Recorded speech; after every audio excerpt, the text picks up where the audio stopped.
ফ্যানটা অফ করেছেন হুজুর। আমি কইছি আপনি আর কোনোদিন আমার মসজিদ যাবেন না, ডাইরেক্ট বাড়ি। অথচ এই লোককে আমার মাদ্রাসাত কইছিল 6 শতক জায়গা দিবে এবং কুটা মোটা দিয়া লাইছে।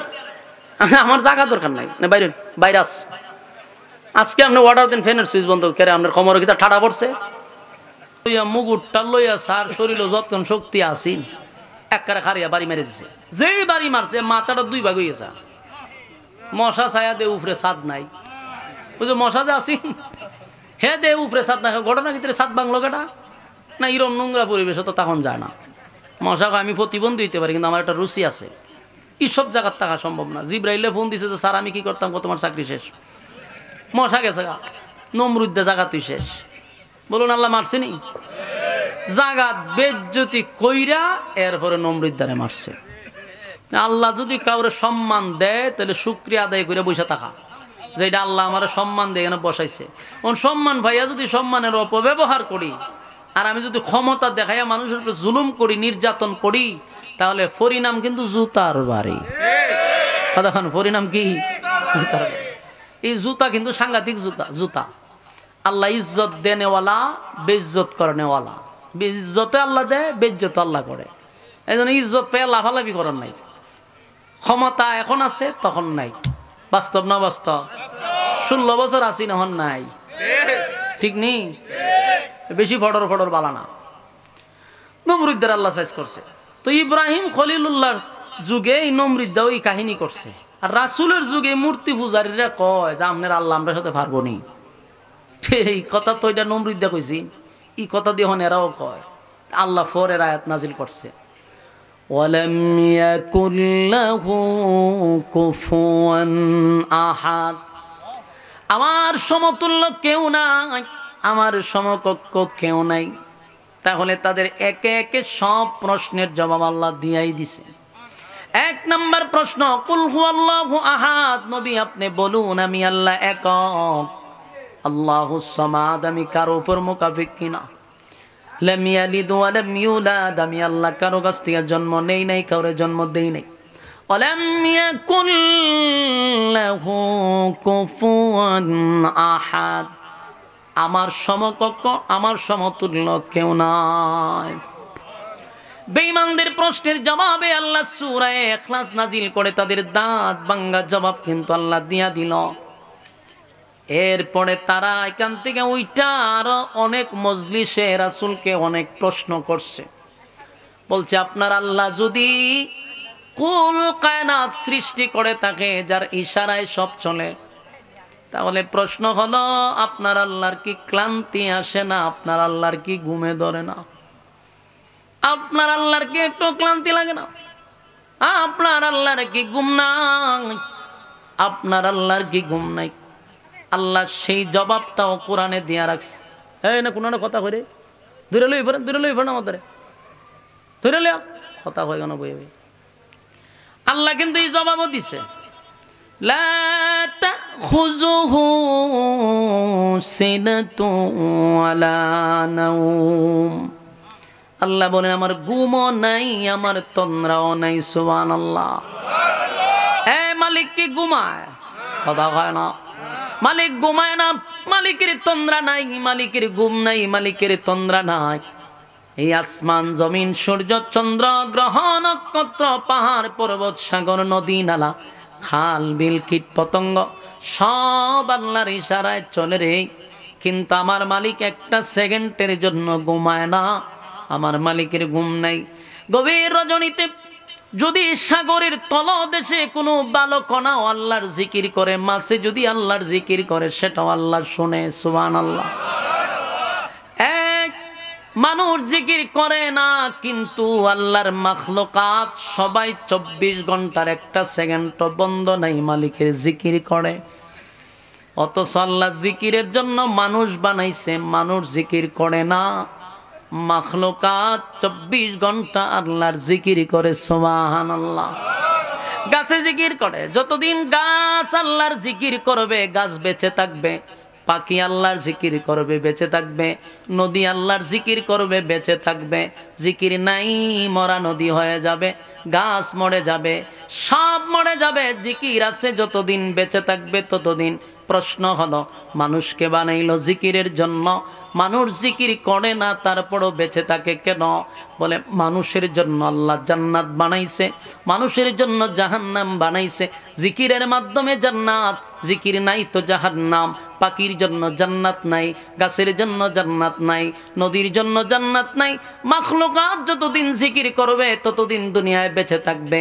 আর মানুষ তোরে বানাইছি জিকিরের জন্য, জিকির যদি করস আমি আল্লাহর হুকুম মানলে পাবি জান্নাত, না মানলে পাবি জাহান্নাম। তাই তো মানুষকে আল্লাহ জাগার টানা ভালায়া মারে না। আকাম কুকাম করলেও তারে গজব দিয়া মারে না রে, কারণ তোর জন্য জান্নাত, তোর জন্য জাহান্নাম। বান্দা এই জন্য তোরে বাছায়া রাখছি। আমার যুবক ভাইরা, মানুষকে আল্লাহ বড় মহব্বত করে বানাইছে। সূরা ইখলাস, এটা আমি মনে করি মানুষের প্রতি একটা দয়া আর মায়া, দয়া আর মায়া। এই সূরা তো এমনি এমনি নাজিল হয় নাই। এই সূরার মধ্যে যে দয়া মায়া আছে একটু খেয়াল করে আমরা দেখি। এখানে যারা বসছি, যারা আওয়াজ শুনতেছে, এই মজলিসেই অনেক মানুষ আছে যারা জীবনে 60 বছর 70 বছর যাদের হয়ে গেছে। এমন লোক আছে যে জীবনে কোরআন শরীফ দেখে দেখে সূরা ফাতিহা থেকে নাস পর্যন্ত খতম দিতে পারে নাই। আছে না নাই? হ্যাঁ, কথা কই না তুই? মনোযোগ আছে না আপনারা? সূরাটা কয় ভাগে ভাগ করছি? 3 ভাগের 2 ভাগ কিন্তু শেষ, 2 ভাগ শেষ। সরল তর্জমা শোনায়া দিছি। এখন লাস্টের ভাগ হইল তার সংক্ষিপ্ত ফজিলত। ফজিলত শেষ, ওয়াজ শেষ। মনোযোগ দিয়ে শুনেন। 1 নাম্বার হলো এই সূরার ফজিলত। তাদিলু সূরাতুল ইখলাস সুলুসুল কোরআন। এই সূরাটা এমন একটা সূরা, কোরআনের 3 ভাগের 1 ভাগ। এই সূরা যদি কেউ একবার পড়ে তো 10 পারার সওয়াব দিয়া দেয়। 2 বার পড়লে 20 পারা, 3 বার পড়লে 1 খতমের সওয়াব পাওয়া যায়। জোরে কোন সুবহানাল্লাহ। এই সূরা নাজিল হওয়ার পরে এক সাহাবী চিৎকার দিয়া বলতে লাগলো, জয় হোক মালিকের, জয় হোক মালিকের, জয় হোক আল্লাহর। চিৎকার দিতে লাগলো। একজন সাহাবী কয়, বেটা তুই নাস্তা জোত কেড়ে আর এইভাবে চিৎকার দিতা জোত কেড়ে? দইরা তারে রাসূলের কাছে নিয়ে গেছে। হুজুর, কি সূরা নাজিল হইল? আর সে বড় বড় চিৎকার দেয়ার কয় জয় হোক আল্লাহর। আল্লাহর নবী কয়, কোন সূরা নাজিল হইছে? বলে, হুজুর সূরা ইখলাস নাজিল হইছে, এই আনন্দে আমি নাচতেছি। আল্লাহর নবী বলেন, সাহাবীরা রে, এই সাহাবী বুঝতে পারছে এই সূরার মূল্য, এই সূরার গুণগান সে বুঝতে পারছে, এই সূরার ফজিলত বুঝতে পারছে। তারে ছেড়ে দাও, তোমরা বুঝো নাই। সে বুঝতে পারছে, এই জন্য সে আনন্দ আর থামায়া রাখতে পারে নাই। কারণ এই সূরার মধ্যে তো ফজিলত, একবার পড়লে 10 পারার সওয়াব দেওয়া হয় গো। কেউ যদি 2 বার পড়ে 20 পারার সওয়াব, 3 বার পড়ে 1 খতমের সওয়াব পাওয়া যায়। সূরাটা তো ছোট, কিন্তু এই সূরার এত ফজিলত, এত ফজিলত। সেই কথা বলতেছিলাম, এখানে মানুষ অনেকেই বসা, দাড়ি সাদা হয়ে গেছে, অনেক মুরব্বীরা 60-70 বছরও হয়ে গেছে। এমন লোক আছে রে যারা সূরা ফাতিহা থেকে নাস পর্যন্ত আজও পর্যন্ত একটা খতম দেওয়া তার ভাগ্যে জুটে নাই, সৌভাগ্য হয় নাই, দেখে দেখে পড়তে পারে না। আবার অনেকে পরে খতম দেয়, কিন্তু কোনো আলেম শুনলে ওইটা দৌড় মারব। এমন পড়া পড়ে আমরার মহিলারা, আমরার মুরব্বীরা যে পড়ে, যারা মাদ্রাসা লেনে গেছে না, পড়া উনলে আমরা বুঝি যে কিতাব পড়তা যে মাবুদ, ইতা কি কোরআন শরীফ আসেনি? কিতাব শর্ট ফালাইবার কি সময় নাই? কিতা মানুষ হয়ে গেছে শর্ট ফালাইতো। আমি গেলে ফালাই, মানুষ আর আইব বইয়া তখন চুপ কইরা আলোচনা শেষ করতে দেন। মনোযোগটা নষ্ট হয়ে যাবে আমাদের চিল্লাচিল্লি করলে। হ্যাঁ বলুন, এমন মানুষ আছে না নাই যারা কোরআন শরীফ পড়ে? আমার কাছে অনেক আমার আত্মীয় স্বজন আছে, হয় খতম তো একটা দিছি, কিতা খতম দিছে কোরআন শরীফ খতম। ফরা উনলে মনে হয় যে আমি কোন হান্দা বাইরিয়া যাই গিয়া, এমন ফরা ফরে। সুবহানাল্লাহ, সুবহানাল্লাহ। কোরআন আছে কিনা সন্দেহ আছে। এই আগের যুগের ফরাই তা বাদ দিতেইব। আবার অনেকে কয়, আল্লাহ আমরা মাফ করবো, আমরা তো চিনি না জানি না। আমি আল্লাহ আরো 2টা বাড়ি বেশি দিব, ইচ্ছা মতে বাইরে আল্লাহ। যে মাথা ভাতলাম তি আলাপ যে আল্লাহ মাফ করে, কে আল্লাহ মাফ করতো? তোমার যেমন বয়স দিছে, সময় দিছে, যারা শিখছে এরারও একই সময় দিছে। সময় তো সমান, তুমি শিখলা না কেন? হ্যাঁ আল্লাহ মাফ করো, কেরা আল্লাহ মাফ করতো? দুনিয়ার ব্যাপারে যদি কাগজপত্র কোনো ঝামেলা লাগে, দেখবেন এই মুরব্বী হলে কি হ্যাঁ দৌড়াদৌড়ি শুরু করে দেয়। কাগজ নিয়ে কোনো রকম বেজাল হয়েছে, এই করতে এই করো, এই করতে করো, এই দলিল ঠিক আছে সব বুঝে দুনিয়া। কুরআন শরীফের পড়া শুদ্ধ না, ইডার লেগে হয় আল্লাহ মাফ করে দিব। ইচ্ছা মতো খালি গিরায় গারায় ফিরাইব আল্লাহ, যে তোরে 60-70 বছর দিছি, শিখলে না কেটে? তুই যদি জাগা সম্পত্তি সব বুঝস, কোরআনের ব্যাপারে খোঁজকে আল্লাহ মাফ করে দিত। নামাজ পড়তে লাগে 4টা সূরা, এই 4টা সূরাও কি আপনি শুদ্ধ করে পড়তে পারেন না? মিয়া আফসুস লাগে, সূরা ফাতিহা হলে শয়তান উঠে দৌড় মেরে দেয়। কি যে পড়ে আল্লাহ ছাড়া কেউ কইতাত না। নামাজ ভঙ্গের কারণ কয়টা? 19টা। জোরে এটা আমরা মক্তবের যে পড়ে, যে হুজুরের মাদ্রাসা আছে দেখবেন, এখানে তো একটা মাদ্রাসা আছে, মক্তবের ছাত্র নুরানির যে পড়ে আর জিগায়েন যে নামাজ ভঙ্গের কারণ কয়টা, কইব 19টা। তা প্রশ্ন হলো প্রথম কারণটা কিটা? কইব নামাজে অশুদ্ধ পড়া। কথা কয় না? নামাজ ভঙ্গের কারণ প্রথমটা কি? নামাজে অশুদ্ধ পড়া, মানে প্রথমে আপনার নামাজ শেষ। আর আপনি দাড়ি উড়ি ফাঁকাইয়া আপনি তসবিলিয়া বই রয়েছেন জান্নাতের কোন দরজা দিয়ে আপনি ঢুকবেন, কারণ আপনি যে আমল করছেন চিন্তা আছেন আমি তো জান্নাতি, আর এমনি আপনার নামাজ উঠতে হয়েছে না। আপনি যে 60 বছর নামাজ পড়ছেন, প্রথমেই নামাজে অশুদ্ধ, আপনার ফাতিহাই তো হয় না সূরা। আর আমরা যদি কই তা আল্লাহ মাফ করবো, আল্লাহ মাফ করে দিত কেন? সময় দিয়েছেন আপনারে? আপনি আরা দিন দোকানে বইবে বিড়ি খান আর গল্প করেন। আপনি এই সময় একজন হুজুরের কাছে গিয়ে কইতেন, বলে হুজুর আমার বাঁচান, আমার 4টা সূরা অন্তত পক্ষে আপনি শুদ্ধ করে শিখাইয়া দেন। না ইডিতে কইতেন না, হুজুরে পারতেন না, আপনি খালি বাজারটা করে হুজুর আপনার বাবির কাছে বাজারটা পৌঁছাই দেন, হুজুরে অর্ডার দেয়। ইতা বিচার আপনার কাছে বাজার করে হুজুর রেখো, হুজুর এই ব্যাগটা আপনার বাবির কাছে দিয়ে পড়েন। কেন হুজুর কি তোমার ঘরের কর্মচারী? ফাজলামির একটা সীমা আছে। আলেমদের সাথে চরম পর্যায়ের একটা বেয়াদবি করে কিছু কমিটি আছে না নাই? আপনার এলাকার কথা হইতেছে না। গতকালকে মাহফিল গেছি, ওই মাহফিলের এক মুহতামিম সাহেব আমার কাছে বিচার দিছে, হুজুর আপনার মাইকিটা কয়ে দিবেন। গতকালকে আমি কেনা হয় আমার মাসা শিক্ষকরে দিয়ে কমিটি বাজার করায়, কই দুঃখটা দূর কইতে পারি না, সইতে পারি না, আপনি কয়ে দিও। এগুলো হইলো চরম পর্যায়ের বেয়াদবি, এগুলো এখন থেকে কন্ট্রোলে আনতে হবে।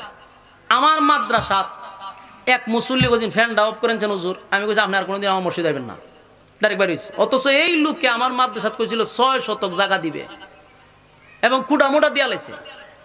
আমার জায়গা দরকার নাই, না বাইরে বাইরে আস। আজকে আপনি অর্ডার দেন ফ্যানের সুইচ বন্ধ করে, আপনার কোমরে কি ঠাডা পড়ছে?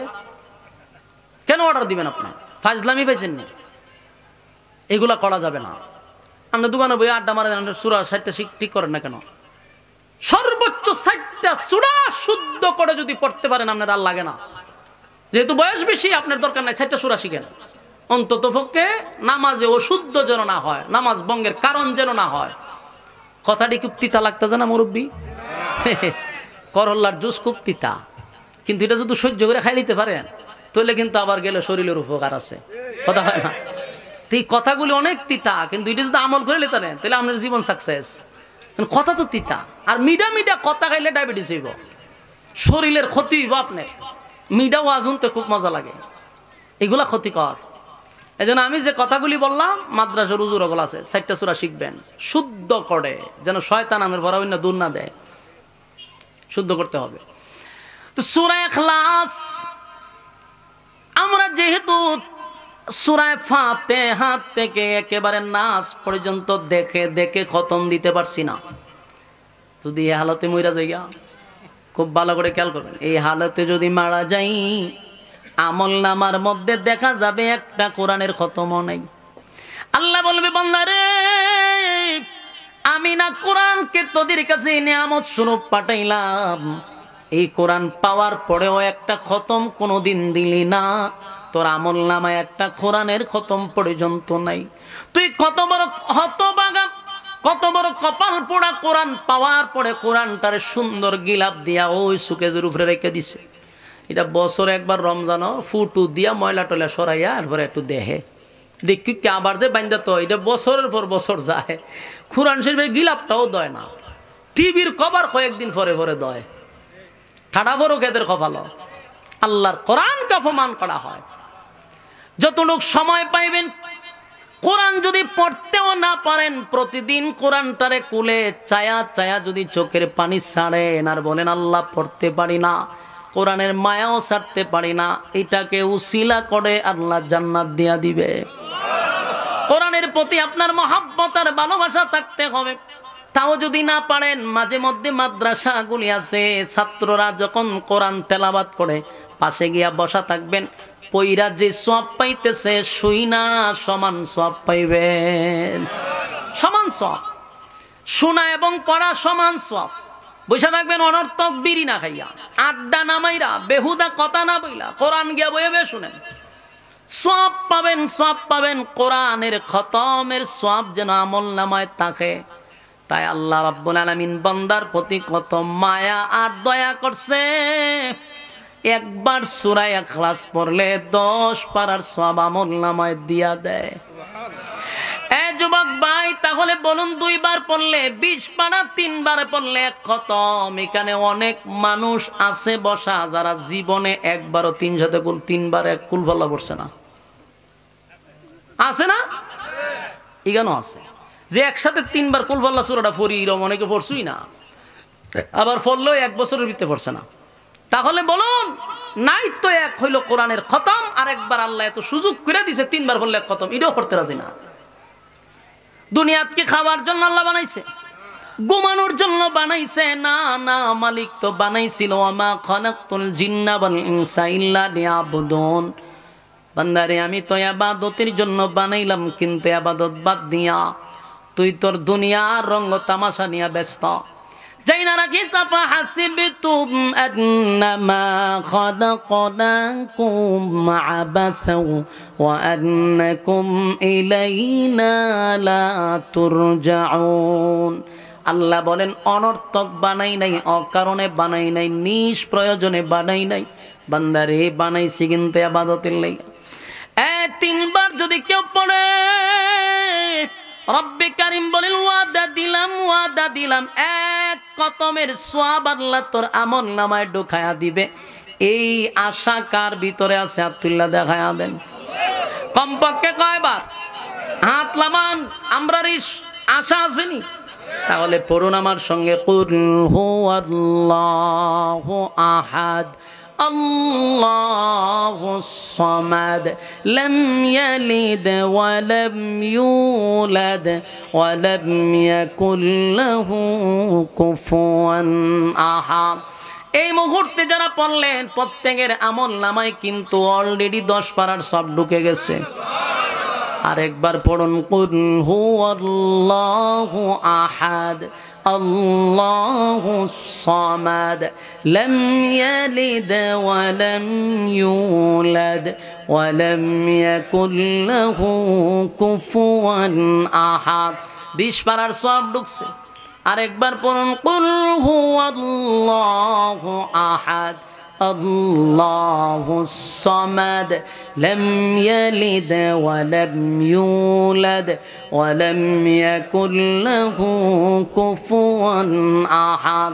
আমার যুবক বাবা, মুরব্বি বাবারা, পর্দার আড়ালের মা বোনেরা, আমার সঙ্গে যারা এই মুহূর্তে 3 বার পড়লেন, আল্লাহর কসম প্রত্যেকের আমলনামায় একটা কথম সওয়াব আল্লাহ ঢুকায়া দিছে।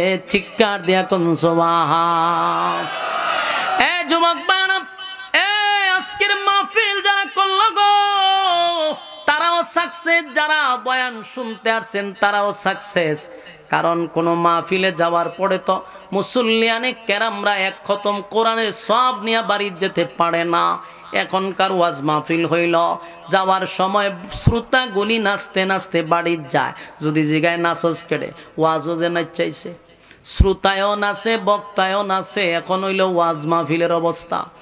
আর মাহফিল আসলে পাথর দিল নিয়ে আসে, আরো কঠিন থেকে কঠিন হইয়া শ্রোতা বাড়ি যায়, ফেতনা ভরা জীবন লইয়া বাড়ি যায়। আগে আমরা মাহফিল শুনতাম ওলামায়ে কেরামদের জবান থেকে। মাহফিল আসলে মানুষের দিলটা নরম করে চোখের পানি ছেড়ে বাড়িতে যাইত। পাথরওয়ালা দিল নরম করার জন্য মাহফিলে আসতো রে, মানুষ কান্না শুরু করতো মাহফিলে। কিন্তু এখন জামানা পাল্টে গেছে। যেই হুজুর বকাবকি করতে পারে, যেই হুজুর নাচানাচি করতে পারে, আর কতক্ষণ পরে পরে গানও টান দিতে পারে, সেই হুজুর তো হইল এলাকার জনপ্রিয় হুজুর। বাস্তব না বাস্তব?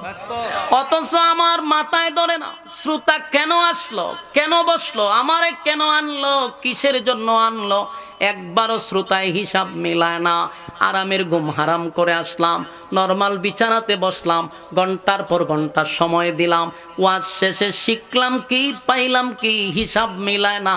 নাচতে নাচতে বাড়ি যায় না। যুবক ভাইরা, আল্লাহর কাছে এটারও হিসাব দিতে হবে গো। শ্রোতাদের হক আছে বক্তার প্রতি, বক্তারও হক আছে শ্রোতার প্রতি, হিসাব মিলাবেন।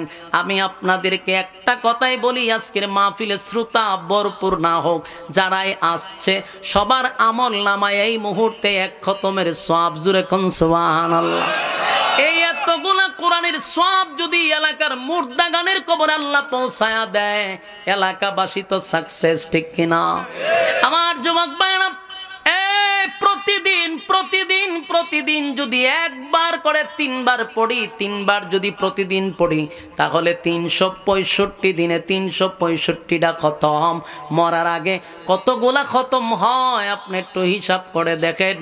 যদি নিয়ত করি যে প্রতিদিন 3 বার পড়ব, 1 বছরে 365টা খতম হয়, 60 বছরে কত খতম হিসাব দিয়া দেখেন। সুবহানাল্লাহ। আল্লাহর নবী বলেন, সূরা ইখলাস এত ফজিলতপূর্ণ সূরা, আল্লাহর পয়গম্বর বলেন যদি কেউ 10 বার পড়ে, প্রতিদিন 10 বার পড়ে, জান্নাতের ভিতরে একটা বালাখানা তার জন্য বানানো হয়। যুবক ভাইরা আমার, দুনিয়ার বাড়ি গাড়ির জন্য মানুষ পাগল, জান্নাতের ভিতরে মালিক বলে আমি বাড়ি বানায়া দিব রে। কিন্তু আদা হইল তুই 10 বার যদি সূরা ইখলাস পড়স, জান্নাতের ভিতরে আমি তোর জন্য বালাখানা বানায়া দিব। যদি কেউ 100 বার সূরা ইখলাস কলিজা নিয়া মহব্বতের সহিত যদি 100 বার পড়ে, আল্লাহর নবী বলেন তার জন্য জান্নাত ওয়াজিব হয়ে যায়।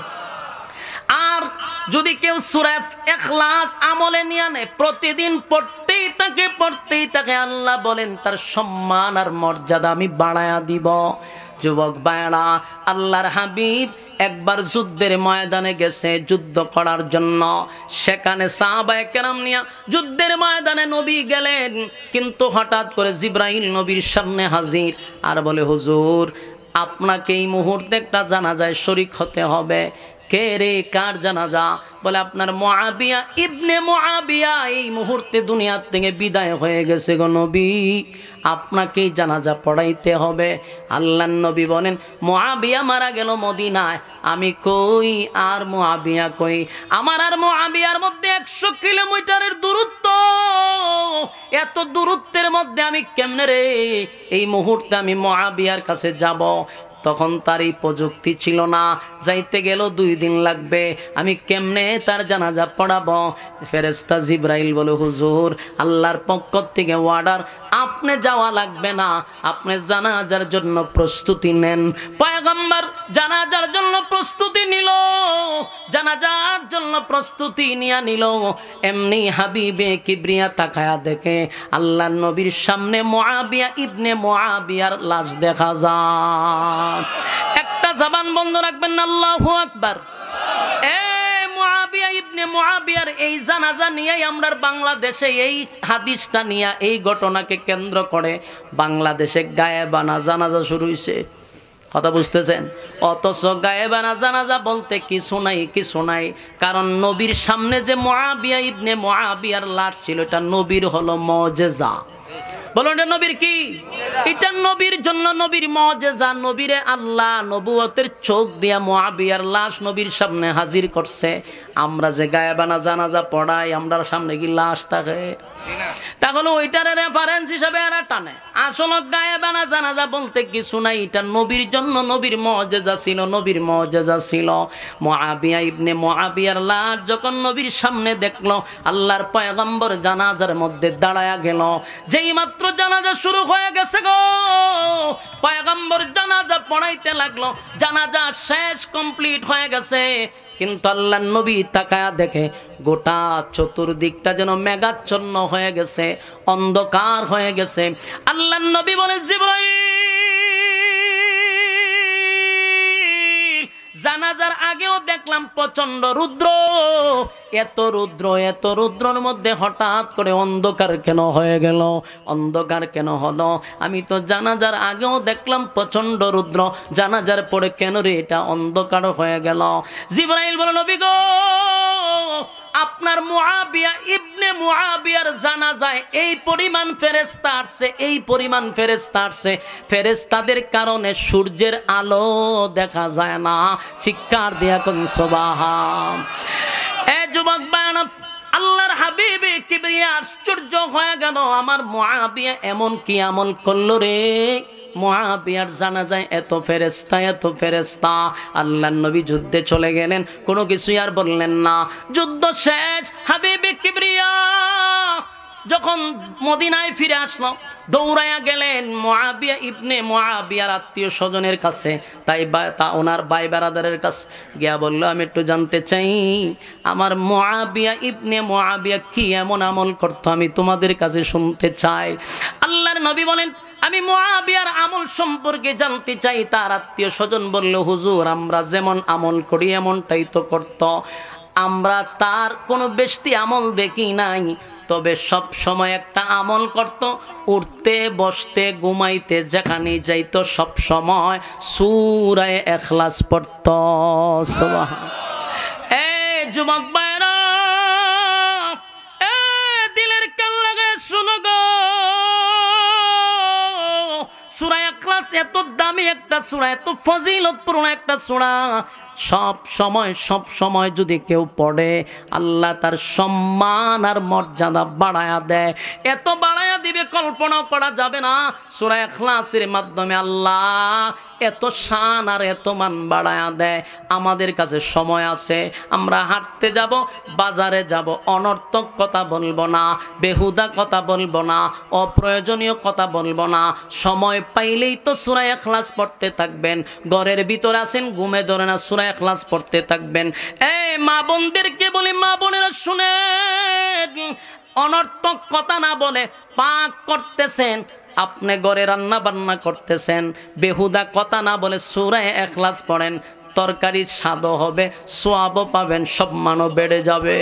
আমরা অনর্থক কথা না বলে যদি সূরা ইখলাসের আমলটা শুরু করে দিই, আল্লাহর কসম ইজ্জত বেড়ে যাবে, সম্মান বেড়ে যাবে, আর এটা আস্তে আস্তে খতমের সংখ্যা অনেকটা বেড়ে যাবে। মরার পরে দেখবেন শুধু খতম আর খতম। মানুষ যখন কবরে যায় রে, তার আমল কিন্তু বন্ধ হয়ে যায়। যেদিন মারা যাবেন সেদিন থেকে আর ঠিক আছে ইনশাআল্লাহ, আপনারা যারা আছেন কেউ আমার পরে উঠাউঠি করবেন না, সবাই বসবেন, আর যে কথাগুলি বলছি এই কথাগুলির উপরে আমল করবেন। কমপক্ষে কয়বার? হ্যাঁ, হাত তুলেন। কমপক্ষে কয়বার? কমপক্ষে 3 বার। একেবারে হাত বললাম আলিছে, তার মানে এরা নিয়ত খুব খারাপ, করতো না তো। এটি এখন খালি হাত তুলছে, পরে গিয়ে করতো না। হ্যাঁ বলেন কয়বার? কমপক্ষে 3 বার ডেইলি যদি আমল করেন, 365 দিনে 365টা খতম। সুবহানাল্লাহ, সুবহান। মরার পরে দেখবেন চতুর্দিক দিয়ে খালি আমল আর আমল। আল্লাহ আমাদের সবাইকে বলনেওয়ালা শুননেওয়ালা উভয়কে আমল করার তৌফিক দান করে, আমিন। কেউ যাবেন না, সবাই বসবেন। আসসালামু আলাইকুম ওয়া রাহমাতুল্লাহি ওয়া বারাকাতুহু।